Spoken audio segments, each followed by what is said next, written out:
Did you know that an average person has over 50,000 thoughts per day, and around 80% of these are negative? That's a lot of brain work. In today's technologically dominant world, stress has become an unwelcome guest. It's everywhere, in our homes, workplaces, and even our commutes. In this video, we will discuss the effects of stress on our brain and how we can protect it from this constant onslaught. Our minds are pretty amazing. They're the control center of our bodies, guiding everything from our heart rate to our mood. So it's paramount that we take good care of it.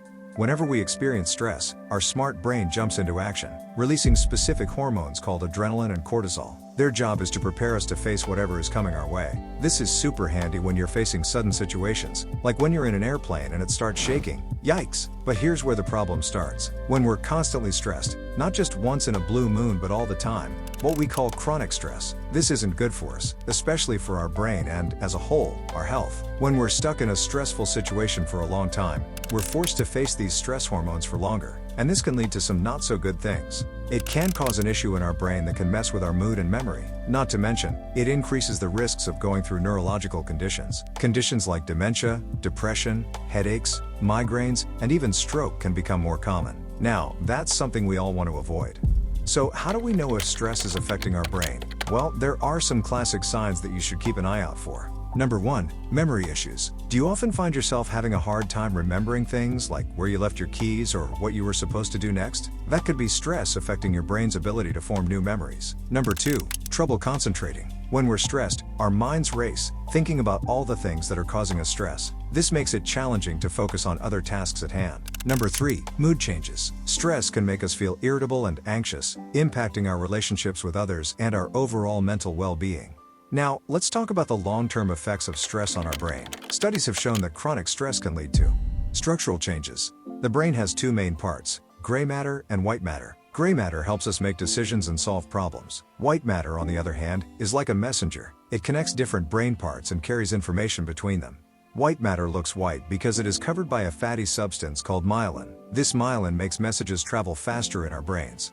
However, too much stress can cause our brain to create too much myelin. This doesn't just disturb the balance between gray and white matter for a short while. If it happens often, it can bring long-term changes in how our brain is built. Brain shrinkage?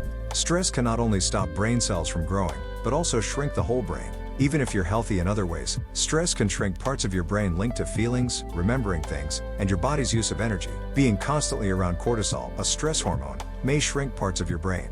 This is especially true for important bits like the hippocampus and prefrontal cortex. This can cause problems in memory, decision-making, and emotional regulation.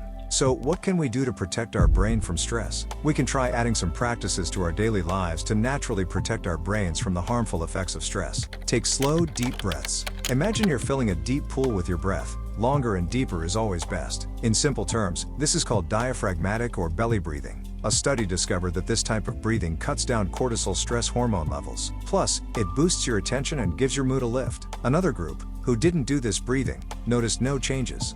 Another study, too, found that spending a little time every day doing these breathing exercises helps in two ways. First, it lowers stress, and second, it reduces blood pressure as well. This was observed in a group of people over 12 weeks of practicing. Consider adding these breathing exercises to your daily routine, maybe along with meditation or mindfulness. This can really help reduce stress and protect your brain in the long run. It's almost like putting up a shield against stress. Use herbs? There are quite several herbs that can work wonders for you. These special herbs have unique properties, such as anti-inflammatory or antimicrobial. They can even help to calm your mind. What's interesting is that these herbs can help tackle various elements that contribute to the harmful effects of stress on our brains. So, let's take a look at a few of them. First, we have ashwagandha. Did you know it's also called Indian ginseng? It is used to help people maintain a balanced state of mind. Ashwagandha can reduce cortisol levels and increase brain function and cognitive abilities. Next, we have rhodiola rosea, which is known as an adaptogen, meaning it can help your body resist stressors. This herb has been used for centuries to treat fatigue, anxiety, and low mood. It enhances mental performance and helps us handle life's challenges with more ease. Lastly, there's holy basil or tulsi, a highly revered herb in Ayurvedic medicine for its calming effect on the mind. It acts as an adaptogen and helps regulate our stress response, making us more resilient to the negative effects of stress on our brains. Go for a long walk. The most effective way to reduce tension and keep your hormones balanced is to respond to your body's fight or flight instinct by going on a 2 to 3 mile stroll. Your body is preparing you for physical activity, supplying you with energy and adrenaline to get you going. So don't just sit in front of your computer, letting it all build up. You'll probably notice that taking a break for exercise also helps you deal with what's causing you mental stress. Once you begin your walk and blood circulation improves, your mind gets a sort of oiling. Set a sleep schedule. Stress can mess up your sleep, but you should try your best to get a good amount of restful sleep. Research shows that getting good sleep helps a lot in dealing with stress. The study discovered that people who did not sleep well a week before a very stressful event noticed an increase in cortisol, a stress hormone, and higher blood pressure because of the stressful event. Whenever you catch some sleep, your brain is busy. It is sorting out and saving your memories and fixing any damage. So if you don't sleep enough, it could worsen the memory and mood issues caused by stress. Also, when you sleep, it helps your body control inflammation. That's a wrap. If you like this video, please hit the like button and subscribe for more interesting content on improving your mental health and wellness.